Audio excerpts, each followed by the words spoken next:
Bueno,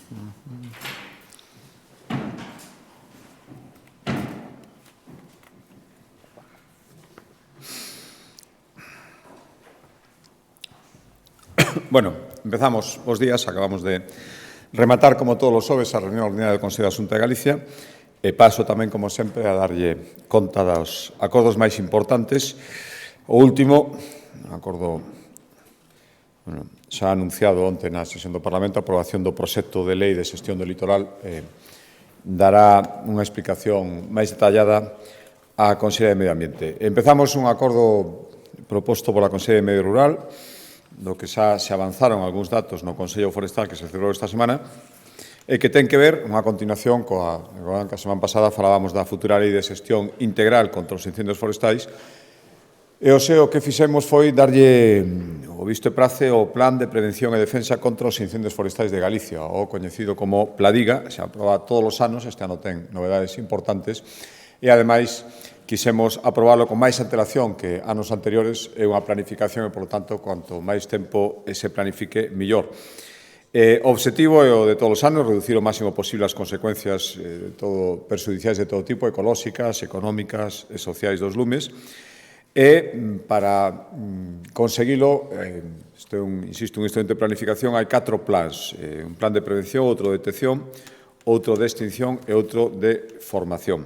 Falaba de novidades. A primeira, a creación dun equipo adiantado xa no Consello Forestal, como decía, un equipo multidisciplinar especializado en grandes incendios forestais, investigación, incorporación de 3 novas brigadas helitransportadas públicas e tamén o reforzo dos medios materiais coa adquisición de 15 novas motobombas que se incorporan xa á campaña deste brao e 12 vehículos batracios, que son tractores con cisterna e trituradora. Tamén incorporación de outras medidas como reforzar o plan de formación e prevención. O orzamento aumenta para esta finalidade un 75%, 700.000 euros este ano, casi o doble que o ano anterior. Se amplía a rede de videovigilancia fixa, 5 cámaras máis, estas serán 153 cámaras localizadas en 76 puntos diferentes, ou a incorporación de melloras tecnolóxicas para facilitar o traballo dos dispositivos de extinción, pois, por exemplo, novos terminais para ver datos sobre o lume en tempo real, punto de inicio, fotografías, perímetro, tamén unha app para a xestión de toda a maquinaria externa que se contrate, que se este utilizando nun incendio forestal. Se actualiza outra vez o mapa de parroquias de alta actividade incendiaria. Eran 35 o ano pasado, son 40 este ano, 5 máis. E tamén o número de efectivos que vai traballar nas labores de extinción, pero tamén de prevención, este ano vai ser de 7.000 persoas. Ademais, os que estaban contratados por 9 meses xa pasan a traballar os 12 meses do ano. E o plan de prevención, importante tamén, aumenta o seu orzamento, 39 millóns de euros, un 17% máis que o ano anterior. En definitiva, xa digo, o Pladiga é un plan que se aproba todos os anos, este ano con máis antelación, con máis orzamento e coas novidades das que lles acabo de dar conta. Consellería de Infraestructuras, aprobación dentro do plan de mellora de paradas de autobús nas estradas autonómicas, 33 millóns de euros no seu conxunto, 1.100 paradas de autobús en toda Galicia. Levamos unha serie de consellos facendo aprobacións por zonas, ou se aprobamos destinar 2,5 millóns de euros para mellorar 69 paradas que están situadas en estradas autonómicas da zona sur de Ferrolterra, en Ares, en Fene, en Mugardos e en Neda. Os obxectivos, o mesmo que en ocasións anteriores, renovar marquesiñas, mellorar a accesibilidade destas paradas, dotalas de máis iluminación. En definitiva, actuacións que se señen facendo en outras zonas e que agora facemos por 2,5 millóns de euros no sur de Ferrolterra. E Vicepresidencia Primeira, dentro do firme compromiso da Xunta de Galicia polo impulso das enerxías renovables e facer o que sexa necesario para que teñamos aquí en Galicia unha situación pioneira, recordarán que no mes de decembro creouse a Alianza Industrial Galega polo Hidróxeno Verde, unha alianza público-privada que non se fixera en ninguna outra comunidade autónoma, polo menos no mes de decembro, cando se constitúe en Galicia, e que ten como objetivo, decía, converter a Galicia nunha das rexións europeas líderes na xeneración desta enerxía, que, sen ninguna dúbida, é a enerxía do futuro. Desta alianza forman parte xa 10 clústeres ou asociacións empresariais que aglutinan a 700 empresas, están as 3 universidades, está a Mesa de Diálogo Social de Galicia, están as autoridades portuarias de Coruña, Ferrol e Vigo, en definitiva están todos aqueles que teñen ou terán algo que decir no futuro sobre esta nova enerxía. Por tanto, o que fixemos hoxe foi autorizar un acordo coa Asociación Galega do Hidróxeno para seguir impulsando este sector. Este acordo, 150.000 euros, consiste na creación dunha oficina técnica para asistir á Asociación Galega de Hidróxeno, que o que vai facer é actividades de promoción nacional e mesmo internacional e de contactos e intercambios sobre esta enerxía, impulsar a formación especializada en materia de hidróxeno e tamén apoiar os grupos de traballo que se constituíron durante estes meses para que poidan ir avanzando nos diferentes cometidos que teñen dentro da planificación global sobre o hidróxeno en Galicia. Por suposto, seguir velando para que se construan as infraestructuras que permitan, sobre todo, coa xeración de hidróxeno que se vai dar en Galicia, poder transportarlo fora da nosa comunidade autónoma. Outro acordo tamén da Vicepresidencia Primeira ten que ver cos unha convocatoria para facilitar o acceso ao crédito de PEMEs e autónomos galegos. Queremos, con esta convocatoria, axudar a que accedan ao crédito 700, non menos de 750 PEMEs ou autónomos galegos. Non é a primeira convocatoria que se fai. Esta vez queremos superar coas operacións que se impulsen e se formalicen. Queremos chegar á mobilización de máis de 60 millóns de euros e oímos facer, como outras convocatorias, un convenio de colaboración pola Xunta de Galicia, participaría o IGAPE, estarían tamén as sociedades de garantía recíproca e tamén as entidades de crédito que se queiran incorporar. Ao final, o que buscamos é axudar estas PEMEs, insisto, 750 autónomos a realizar investimentos productivos, a axudarles a pagar ou reestructurar o endebedamento que teñan, e tamén mellorar a capacidade de ofrecer garantías a terceiros nas operacións mercantís que fagan. Vicepresidencia segunda, a proposta de Vicepresidencia segunda, tomamos dous acordos. A renovación do convenio co Consello de Avogacía Galega para garantir a atención profesional gratuita ás vítimas de violencia sexual. As vítimas de violencia de xénero xa tiñan a súa atención, pero quedaban fora ata que se formalizou este convenio con unha renovación as vítimas de violencia sexual. Con isto se consiga que teñen un servicio disponible as 24 horas do día, dos 365 días do ano, con independencia da súa situación económica, que saben que o que determina se tes dereito a asistencia daquendo a oficio non. En caso de vítimas de violencia sexual, simplemente por esta condición teñen dereito, sin ningún outro trámite, a ser asistidos, se así o desesan, con carácter gratuito en virtude deste convenio. Son 160.000 euros. E tamén outro convenio coa Consello de Avogacía Galega para colaborar nos gastos de xestión que se fan dentro do Consello de Avogacía Galega para asistir aos colexios que prestan en toda Galicia, cada un no seu territorio, o servicio de asistencia xurídica gratuita. Isto é desvinculado dese caso especial do acordo anterior, vítimas de violencia sexual. Isto é, xa digo, para colaborar en todo ese sistema que está establecido entre o Consello de Avogacía Galega e os colexios de abogados que existen en Galicia para xestionar, saben que o fan eles, o sistema de quenda de oficio con independencia das asistencias concretas, que iso vai con cargo outro financiamento. Isto é para todo o funcionamento para que o sistema traballe todos os días. A proposta da Consellería de Cultura, o Consello de Educación e Cultura, na vertiente de Cultura, un acordo importante que a declaración como BIC, como ben de interés cultural, da Casa Cornide da Coruña, basados nos seus valores históricos e arquitectónicos. Edificio de 250 anos de antigüedade, dos escasos exemplos que quedan en Galicia a arquitectura residencial da época da Ilustración. Foi residencia, ademais, de José Cornide, un dos grandes polígrafos do século das luces de Galicia, e esta declaración BIC o que fai é recoñecer, como decía, o seu gran valor histórico e cultural, e, por suposto, como toda declaración de BIC, e con esta serían 780 en Galicia, o que fai é establecer unhas obrigas de protección de todo o edificio e dos elementos que se consideren parte integrante deste edificio, chamineas, estatuas, todo ese tipo de elementos, e ademais implica que os actuais propietarios teñan a obriga de permitir a súa visita pública e gratuita polo menos 4 días ao mes, e ademais que fagan saber con antelación o calendario, eses 4 días mínimos nos que se vai poder visitar o edificio. Consellería de Sanidade, de acordo tamén importante que ten que ver co desenvolvemento do novo CHUAC na cidade da Coruña. Saben que a intención da Xunta de Galicia xa empezamos a investir máis de 500 millóns de euros en adaptar este hospital, en modernizalo, en deixalo preparado para moitos anos e era necesario para poder iniciar todas estas fases un acordo co Concello da Coruña, acordo que se penchou hai unhas semanas e agora o que fai a Xunta de Galicia a través de un acordo de Concello é formalizar as súas obrigas e, por lo tanto, dimos o visto bo a este convenio co Concello da Coruña para financiar os accesos e os terreos que son necesarios para construir o novo CHUAC.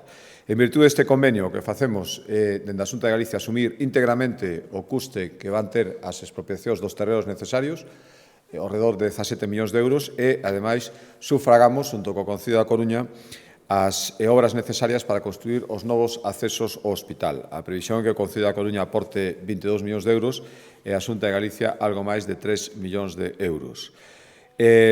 A fase 0 do hospital, todo isto para empezar as fases a partir do 1, está prácticamente concluída. Próximamente, algunhas xa están funcionando, se abrirán as novas zonas de hospital de día e as remodeladas áreas de urxencia, UCI e farmacia. Isto era a fase 0 completada e agora xa empezou a fase 1, que no mes de xuño, é dicir, dentro de apenas un mes, se vai licitar esa fase 1 e a torre polivalente para empezar a construíla inmediatamente e despois, para seguir coas diferentes fases, era necesario este convenio para expropiar terrenos e construir os accesos. Sería a proposta de Consellería de Política Social tomamos un acordo importante para seguir garantindo a protección dos cidadáns máis vulnerables e, polo tanto, que máis necesitan nestes momentos a axuda das administracións e por iso lle dimos luz verde ao pagamento do bono social térmico e do complemento autonómico deste bono social térmico. O complemento autonómico con cargo aos orzamentos da Xunta de Galicia, porque outra parte ben con cargo a fondos estatais, vai ser de 150 euros, que é un 50% máis, como anunciamos en un compromiso anunciado no Parlamento, un compromiso orzamentario, un 50% máis do que estas persoas percibían o ano pasado. E a finalidade é apoiar as persoas que o necesitan en Galicia co pago das facturas da enerxía para calefacción, cociña a gas e auga quente. Son 74.400 os fogares que se estima que serán beneficiados, dos cales máis de 40.000 son fogares donde viven persoas consideradas en situación de vulnerabilidade económica severa. Imos destinar 11,2 millóns de euros e xa digo que é unha cuantía, un complemento á parte estatal e sumando esta parte que ven dos orzamentos do Estado xunto con este complemento autonómico, as cuantías van a oscilar entre un mínimo de 412 e un máximo de 947 euros aquí en Galicia. Vai depender da situación económica das familias que os perciban e tamén da situación xeográfica onde estén e, polo tanto, zonas máis frías, máis gasto enerxético. E a isto se engade, ademais, o bono social eléctrico para que un desconto na factura. Este o bono social térmico consiste nun ingreso automático na conta bancaria destas persoas, non teñen que facer ningún trámite, obxectivamente teñen dereito e a Xunta de Galicia lle fará estes ingresos. Dos acordos, decía antes, a Consello de Educación e Cultura na materia de cultura, da Casa Cornide, e agora en materia de educación, dos acordos importantes. Un é o visto e bo que lle deu o Consello da Xunta de Galicia a realización da cuarta enquisa sobre convivencia nas aulas, que está dirixido ao 100% dos integrantes da comunidade educativa de Galicia. Estamos falando de 500.000 persoas, todo alumnado a partir de quinto de primaria, todas as familias, todos os docentes e tamén todo o persoal non docente. Son ao redor de 500.000. Na enquisa anterior, a terceira, participaron máis de 200.000 persoas. Ten moitas utilidades,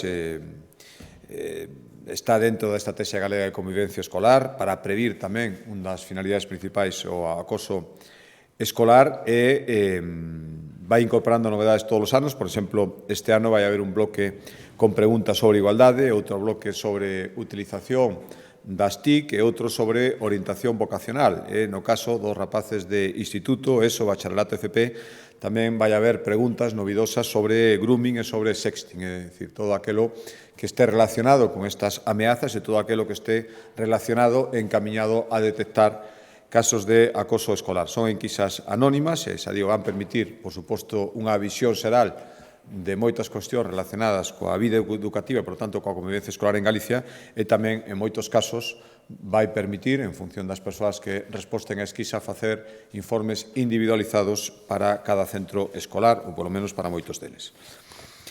Outro acordo en materia de educación ten que ver coa incorporación de novas asignaturas optativas na ESO e no bacharelato. Se incorporan os currículos escolares, está dentro da intención da Xunta de Galicia de ir por diante das necesidades do futuro e preparar os alumnos para todas as necesidades formativas que teñan cada día de mañán e, polo tanto, aprobamos introducir, como decía, 3 novas materias optativas en ESO e bacharelato.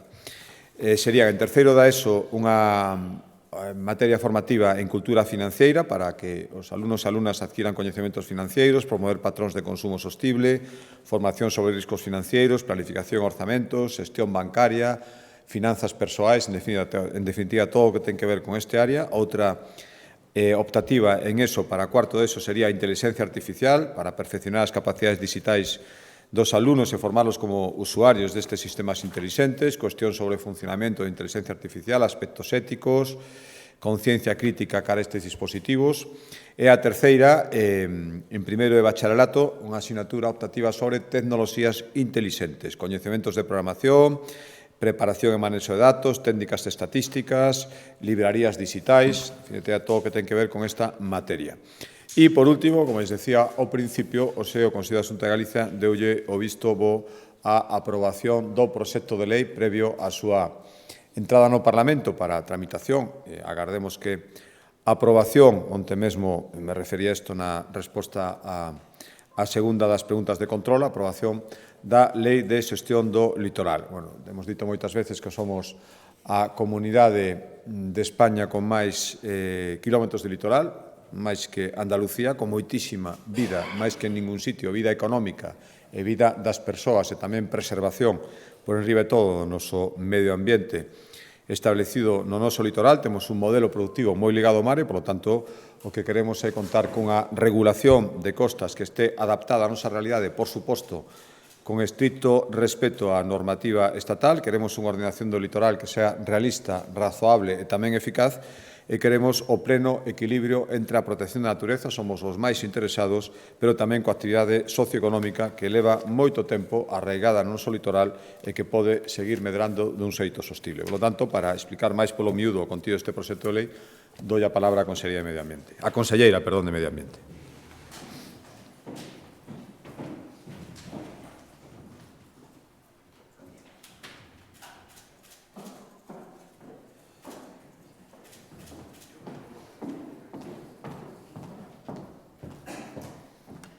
Moi bo día, moitas gracias, presidente. Hoxe, sin dúbida, é un día histórico para Galicia, para a nosa comunidade, xa que acabamos de aprobar no Consello da Xunta o proxecto de Lei de Ordenación e Xestión Integrada do Litoral. Avanzamos no camiño que ten que percorrer Galicia cara ao autogoberno sobre a nosa costa, reforzando así a seguridade xurídica de todas as actividades que nelas se realizan. Saben que vivimos nos últimos tempos unha situación que eu quero denominar como límite marcada moitas veces por conceptos ideolóxicos máis que lóxicos e, polo tanto, esa inseguridade xurídica fixo que se paralizara a costa en todos os eidos. Tanto é así que recibimos informes negativos de renovacións de saneamentos, de abastecementos, negativa a instalación de establecementos de aquicultura, depuradoras de moluscos, incluso de centros de saúde. Estábanse recurrindo ás licencias que daban os concellos, polo tanto, tocaba poñernos a traballar, así o fixemos. Estamos ante un texto que foi tramitado coa maior axilidade posible, pero tamén teño que dicir coa maior participación posible, debido á importancia que sabemos que vai ter esta norma para Galicia e, polo tanto, para todos os galegos e as galegas. E teño que dicir que é froito de un gran consenso xeralizado sobre a necesidade desta lei.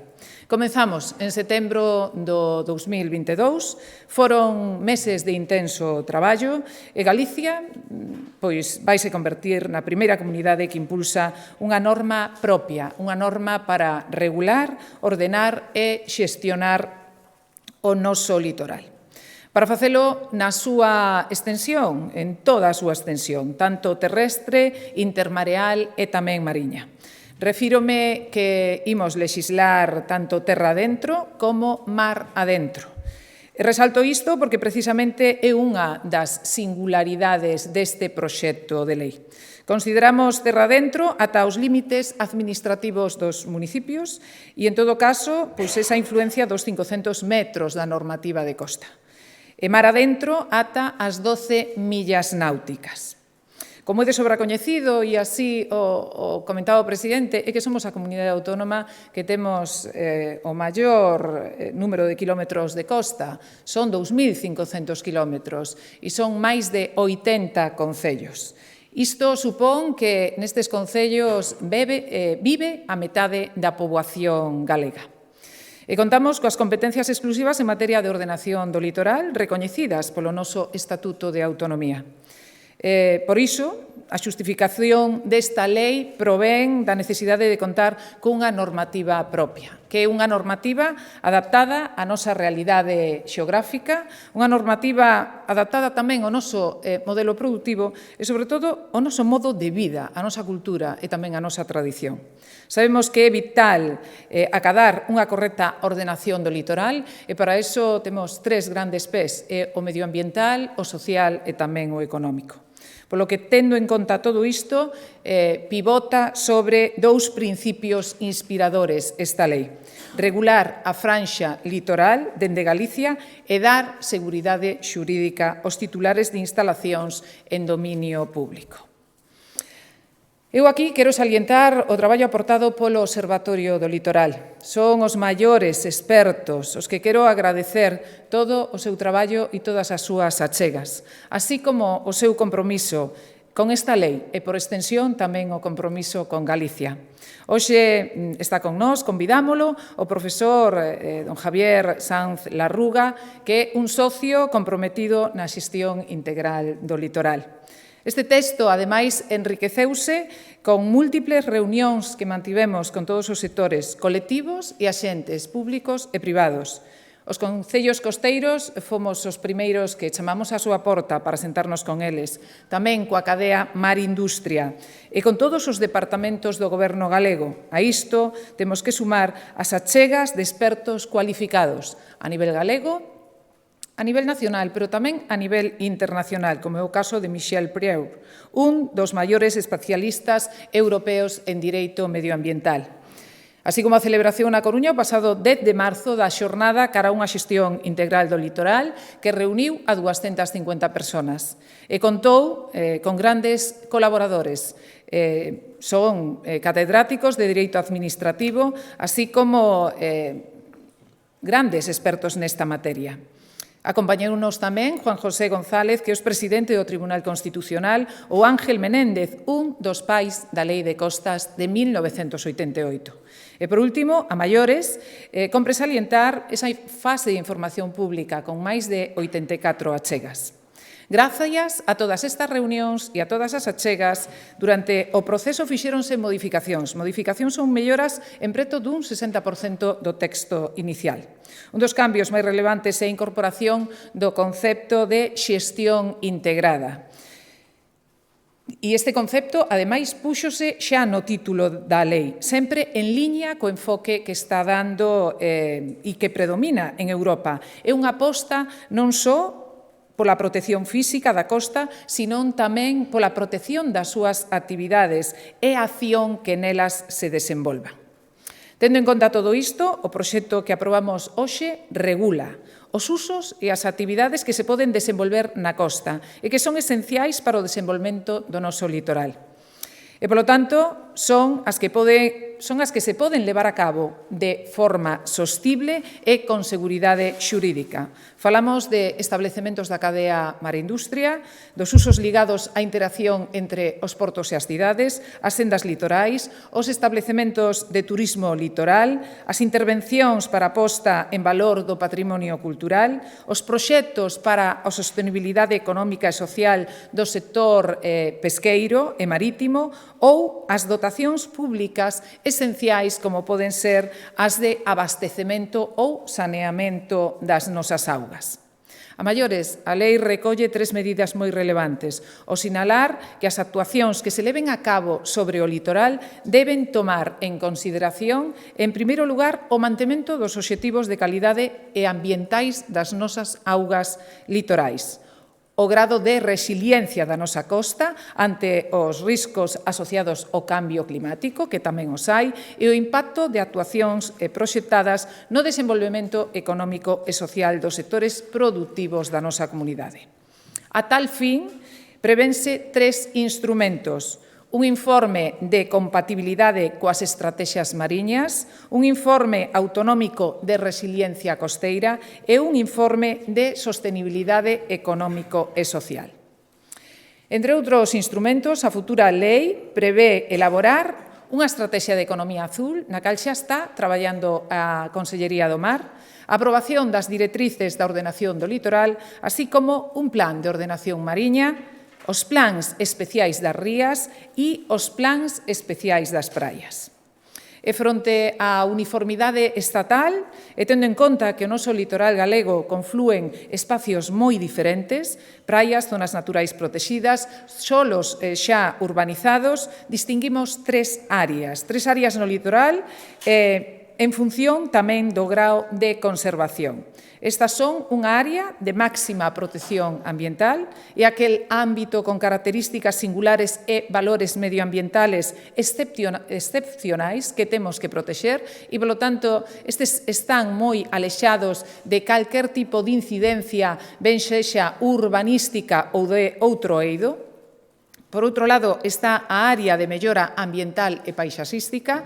Son aqueles espacios que, aínda que reúnen excepcionais preservacións do noso valor natural, é certo que xa teñen certo deterioro parcial e, polo tanto, temos que seguir traballando para a súa consolidación. Son as zonas de protección de 100 metros que recaen sobre o solo rústico. E despois está a área de reordenación, que son os restantes espacios, como poden ser os de portos, que xa están totalmente urbanizados e que o que temos que facer é humanizalos, pero non ten sentido dar marcha atrás. O resultado deste traballo son un total de 72 artigos para preservar os nosos valores paisaxísticos, tamén os nosos ecosistemas, pero que estes teñan equilibrio coa realidade social e económica galega e dar maior relevancia á xestión integrada. Por un lado, importa e moito a protección física da costa, pero importan tamén as actividades e accións que se desenvolvan nela. A costa nosa ten moitísima riqueza. Parte da economía galega depende en gran medida do noso litoral. Polo tanto, é fundamental acadar esa correcta ordenación do litoral. Estamos, en definitiva, ante un texto que prepara a Galicia para asumir as súas competencias plenas e efectivas que lle atribúe o Estatuto de Autonomía sobre a xestión de dominio público marítimo terrestre e, polo tanto, estamos preparados para asumir o futuro. Despois de recibir hoxe o visto bo do Consello da Xunta, este texto vai ser remitido nos primeiros días do mes de maio á Cámara Galega para o seu debate. Previsiblemente, e se todo vai como a nós nos gustaría, esta é unha lei que debe de ser aprobada, esta norma, ao longo do ano 2023. Agardamos, tal e como decía o presidente, máximo consenso. Esta é unha lei de todos e unha lei para todos. Os distintos grupos políticos foron convidados ás distintas xornadas que antes de comenzar este novo proceso se estiveron desenvolvendo ao longo de todos estes meses. Polo tanto, este vai a ser un traballo conxunto, un traballo con un obxectivo moi claro: dotar a Galicia dunha norma propia, ambiciosa e adaptada á realidade da nosa comunidade. Outorgar seguridade xurídica resolvendo dunha vez por todas aqueles atrancos xerados polo Estado coa súa interpretación cada vez máis restritiva do litoral. En resumo, o que queremos é regular normativamente o litoral dende Galicia e non dende Madrid, e que o faga quen máis e mellor coñece a realidade, que neste caso pois somos os galegos. algo que, sin dúbida algunha, permitirá atender mellor as necesidades do noso litoral nos distintos eidos. Hoxe damos este paso definitivo cara ao futuro de Galicia e agardemos que, ao igual que houbo máximo consenso con todos os sectores, con todos os científicos e con todos aqueles que quixeron aportar, tamén o haxa cos distintos grupos políticos. Moitas gracias.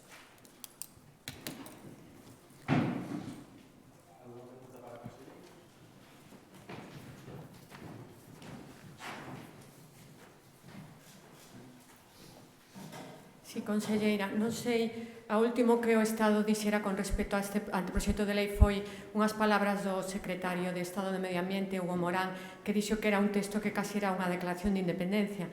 Non sei se houve algún contacto co goberno con respecto a este texto e con respecto ás alegacións que presentaron. E tamén quería que valorase a postura que ten agora o PSDG, que di que vai apoiar esta lei, que lle parece este apoio que lle ofreceu hoxe o Partido Socialista. Grazas. Bueno, pois que esta é unha fantástica lei, creo que é a mellor lei que podía ter a nosa costa galega e, polo tanto, Galicia, e eu non dubido en que o PSOE a apoie e eu agardo, ademais, que o BNG tamén a apoie. En relación ás declaracións que fixo no seu día Hugo Morán, eu creo que foron unhas declaracións froito de unha visita a Galicia sin coñecer o texto e, polo tanto, lanzouse a esa declaración independentista que nada ten que ver con este texto. Eles fixeron alegacións e, igual que o resto das persoas e os colectivos que fixeron alegacións a esta lei, por suposto que lles contestamos. A partir de aí, nada máis soubemos ao respecto.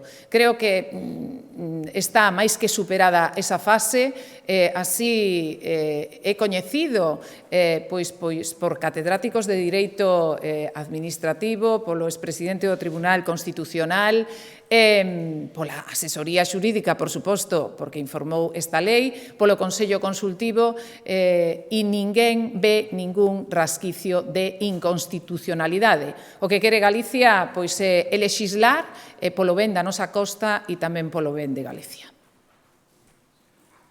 Que tal? Boa tarde. Eu quería preguntar se teñen cuantificado o número de empresas ou o volumen de facturación que se pode poñer en perigo se non se adiante esta lei, é dicir, se o Ministerio de Transición Ecolóxica insiste en ir apartando esas empresas da costa.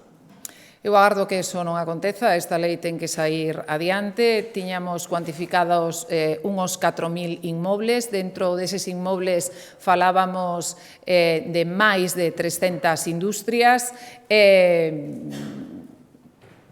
Prescindir destas industrias sería imposible e, polo tanto, sería inviable e, por suposto, estou convencida de que ten que sair adiante. Sí, falaba da remisión prácticamente inmediata ao Parlamento e de que quedaría aprobada no Parlamento ao longo de 2023. Non sei se ve posible, efectivamente, entón, que a súa entrada en vigor se produza dentro deste mismo ano. E despois, en relación a cando nos presentaron o texto inicialmente, houbo algún cambio significativo nos últimos meses na súa redacción. Por exemplo, falase do tema de regularizar algunhas edificacións e demais, entón, saber se houbera algún cambio na redacción. Grazas. Na redacción o que houbo foron moitas aportacións, foron aportacións consensuadas, como dixen, ata un 60% de esas aportacións están reflexadas e en canto a cando está previsto que se aprobe, a intención do Goberno é que sexa durante o ano 2023 e eu estou seguro que o Parlamento vai ser totalmente dilixente para que eso sexa así.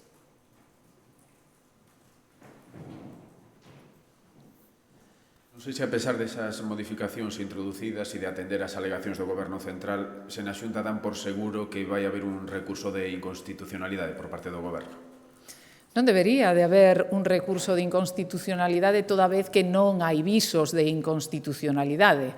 Dende Galicia, si por algo se nos distingue, porque somos serios, somos sensatos, e cada vez que damos un paso ao fronte, facémolo, por un lado, amparados en datos científicos, pero, por suposto, sempre coa máxima das seguridades xurídicas. E isto foi o que fixemos neste texto.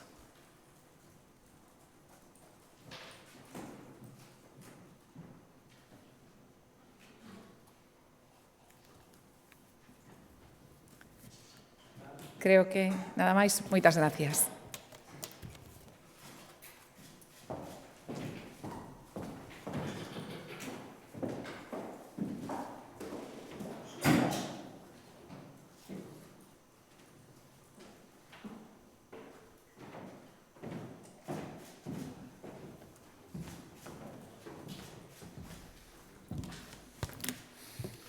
Moi ben, a súa disposición.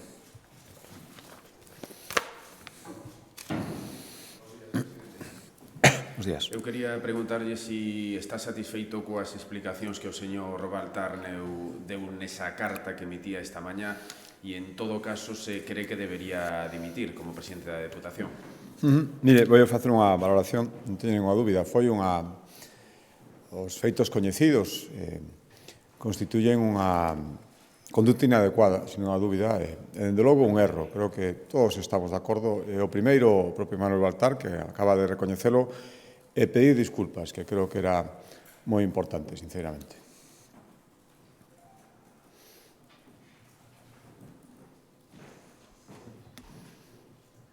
Boas tardes. Insisto neste tema. É suficiente que pida disculpas tendo en conta que agora mesmo a Garda Civil lle atribúe un posible delito, que onte nas súas declaracións todavía estábamos na fase de que parecía que era unha multa. E ademais de eso, vostede, como presidente do PP de Galicia, vai tomar algunha acción, vai requerir que faga algo máis. E, por outra banda, tamén lle quería preguntar se está de acordo coas declaracións feitas onte pola súa número 2 no PP, Paula Prado, nas que equiparaba os ventres de alquiler e a doazón de órganos entre vivos. Gracias. Sí, vamos a respecto. Primeiro, insisto, creo que a convicción será de que era unha conducta inadecuada, recoñecelo, pedir disculpas, e creo que, ademais, o primeiro que se podía volver atrás non cometería ese feito é Manuel Baltar. Por tanto, creo que iso é importante.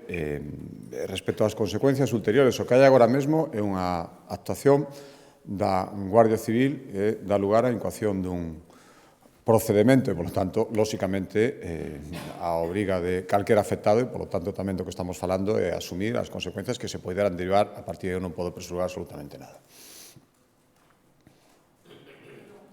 Sí, a outra, sí. Bueno, efectivamente, houve unha intervención onte da portavoz parlamentaria nun debate que eu, sobre isto, vou a decir, ten unha parte de opinión institucional e tamén, pero tamén de profunda convicción persoal. Creo que sobre todo o que ten que ver coa xestación surrogada e sobre un debate que se puso agora mesmo en un tema novo, pero absolutamente de actualidade, deberíamos ter unha postura sosegada, unha postura de regulación. Eu creo que debe existir, pero tamén debe haber unha regulación moi estricta e moi pensada. Polo tanto, non creo que, ademais, no fragor da precampaña, casi campaña electoral, se sabou facer declaracións, é un pouco que chama a atención, ningún sentido nin outro. Deberíamos dedicar un tempo, non sexa xusto pero hai que dedicalo a pensar ben como facemos unha regulación onde, por suposto, hai liñas vermellas que non se poden pasar, entre outras cousas, mercantilizar ou pensar que isto pode ser un negocio económico para alguén. Creo que eso, non. Todo o demais son opinións matizables que probablemente se evitarían,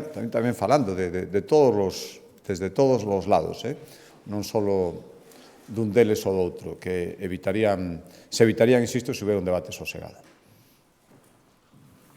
Sí, boa tarde, presidente. Por incidir un pouco na pregunta que lle fixeron os compañeiros, neste momento hai dilixencias de investigación abertas en relación ao señor Baltar. Se acaba sentando nun banquillo, nun xuízo, cree que debería dimitir ou vai tomar, xa sexa a Dirección Galega ou a Dirección Nacional, posto que tamén é membro do Comité Executivo Nacional, algún tipo de decisión ou de medida disciplinaria.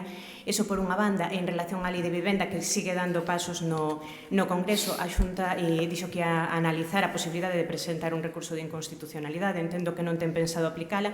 Quería saber se esa postura mudou ou se hai xa algunha decisión cerrada en relación ao recurso de inconstitucionalidade. Aplicala por a nosa conta, se refire. Vale. Bueno, respecto á primeira, eu volvo a decir, digo porque onte tamén escoitei algunhas cousas no sentido de que debería decir que non tivo un comportamento adecuado con esa infracción agora mesmo. Saberemos en que acaba todo demais. Eu creo que o feito de recoñecelo, pedir disculpas, creo que é moi importante, moito máis casi inexcusable nun representante público. Respecto á segunda parte da pregunta, permítame, creo que isto vale para calquera, tamén para os representantes públicos, que ao final tamén son persoas, acaba de iniciar un procedimento, veremos como evoluciona e opinaremos en función de como vai evolucionando. E a segunda parte, non, mire, xa escoitei, ou polo menos recolleu nos medios de comunicación, manifestacións de outros presidentes e presidentas autonómicas, algúns do meu partido. En Galicia cumplimos sempre as leis, eso eu teño clarísimo. Por lo tanto, se se aproba a lei, non hai outra que cumplila, polo menos na miña opinión. E ao mesmo tempo, se estimamos oportuno, recurrila. É moi difícil agora mesmo saber se imos recurrir unha lei que non coñecemos o texto. E máis, vamos coñecendo algunhas cousas que, sinceramente, a mí me gustan pouco, porque teñen bastante de irreal, non só por eso, pero por eso especialmente. Pero vamos a ver o texto definitivo para analizar, e entenderán que isto é a postura seria, se decidimos interpoñer ou non un recurso. E tamén imos ver a marxen de maniobra que nos dá as comunidades autónomas, porque tamén aí hai confusión, e se fala de cousas que deixan o criterio de cada comunidade autónoma, por lo tanto, aí teríamos marxen de decisión dentro de non incumplir a lei para ver se aplicamos ou non certas medidas, ou se é de aplicación obligatoria determinada por lei, insisto, recurramos ou non, mentras habería que aplicala. Por lo tanto, incumprimentos de lei, por lo menos en Galicia, non.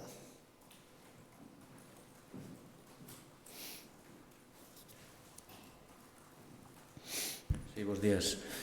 Unha cuestión relacionada coa rolda de prensa, o sea, cos acordo do Consello da Xunta relacionado coa Casa Corride.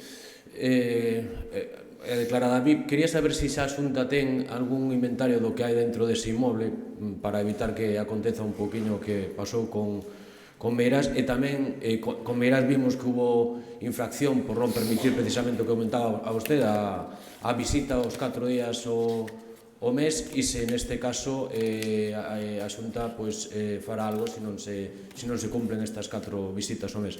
E depois, outras dúas cuestións, unha relacionada, hoxe saiu datos da EPA e apuntaban que hai unha perda de emprego importante, 3.000 persoas no último trimestre. Quería preguntarlle se isto significa que hai un problema de empregabilidade en Galicia e un frenazo da actividade económica, despois do que comentou o conselleiro de Facenda na Cámara esta mesma semana. E depois comentarle tamén que este domingo houve unha manifestación importante en Santiago polos proxectos eólicos que se acabaron aprobando este 25 de abril, e anuncian xa de diversas entidades ecologistas unha batería de recursos judiciais para intentar parar o que califican de boom eólico. Gracias. Sí, respecto á Casa Cornida, hai unhas obrigas legais e, polo tanto, por suposto, visitas mínimas, 4 o mes, anunciadas previamente para que se podan coñecer e, polo tanto, disfrutar delas quen o considere. Polo tanto, a nos obriga a facer cumprir a lei. Respecto ao inventario, saben que, o momento en que se incoa o expediente é cando se establece esa obriga de non retirada do que hubiera dentro da casa. Polo tanto, a partir dese momento, se hubo algunha retirada, será unha infracción. E, polo tanto, debe ser castigada a partir dese momento. Respecto da EPA, eu admito todas as interpretacións, pero a mí, sinceramente, pareceme uns datos esperanzadores dentro do contexto de crisis no que estamos. Oiga, que as cifras da EPA que se acaban de coñecer son as cifras de desemprego nun primeiro trimestre máis baixas dende o ano 2008 e as cifras de emprego maiores dende o ano 2009. Insisto, nun contexto de crise hai varias lecturas, pero eu me quedo coa que creo que é máis aceitada, non a que máis me convene. Un contexto de crisis creo que non son as malas cifras para Galicia e se as amplía ao último ano, non só o último trimestre, reducimos o paro, incrementamos a poboación activa e creamos emprego. Por tanto, creo que non son as malas cifras para o momento en que estamos, ni moito menos. Novos, respecto á pregunta relacionada cos expedientes, onte o decía o vicepresidente primeiro no Parlamento, aprobado respecto a enerxía eólica. Isto hai que poñer en contexto, casi non, ao redor do 46-47%, non chega ao 50%, dos inicialmente empezados a tramitar, chegan a esta fase final, porque souberan moitos filtros antes, sobre todo os que teñen que ver con criterios medioambientais, case 47% finalmente non son aprobados. Por tanto, o que escoitei de que non había filtros, non había criterios, non éramos estritos, absolutamente estritos. Case a mitad quedaron no camiño e dos que chegaron a esta fase, que non é a final, pero unha fase importante, cumprimento deste fito, autorización administrativa previa de construción, 24, prácticamente a terceira parte, tiveron que reducir a potencia respecto do que estaba inicialmente proposto precisamente por requisitos técnicos, patrimoniais e, sobre todo, ambientais. Por lo tanto, eu volvo a decir, absolutas garantías de que todo aquilo que non se pode autorizar non se autoriza, pero tamén todo aquilo que proceden do punto de vista medioambiental, técnico e patrimonial ten que ter autorización. E, ademais, decir que non se autorice directamente, como se pedía nesa manifestación, incidiría incluso en conductas antixurídicas. Por certo, non sabemos, a mí me gustaría saberlo, dentro desa transparencia, a Xunta está tendo o estado de tramitación dos expedientes que dependen do Goberno Central, aqueles que pasan de 50 megavatios, a día de hoy non sabemos o que sucedeu exactamente con eles, por menos non o sabíamos, eu non o sabía a conselleira, nin o vicepresidente primeiro no momento en que se celebrou o Consello. Por tanto, agradeceríamos, son parques eólicos instalados en Galicia e tamén a cidadanía debería saber o que pasa con eles, igual que sabe o que pasa cos que tramita a Xunta de Galicia. Sí, respecto aos Sergas, quería preguntarlle se hai xa fondos reservados para cumprir coas melloras acordadas co personal. Sí, bueno, non lle quepa ninguna dúbida de que as negociacións serias, e polo menos intentamos facelas, son sempre así. Non se pode chegar a acordos e despois non ter recursos orzamentarios para aboalos, porque entonces é moito peor o remedio que a enfermedade. E se os facemos pensando en que eso millora, o decía a semana pasada, a millora das condicións do persoal sanitario, redunda tamén na mellora da sanidade, hai que ter cartos para que a sanidade millore. Por suposto, non sostemos, senón non se terían pechado os acordos, non lle quepa ninguna dúbida.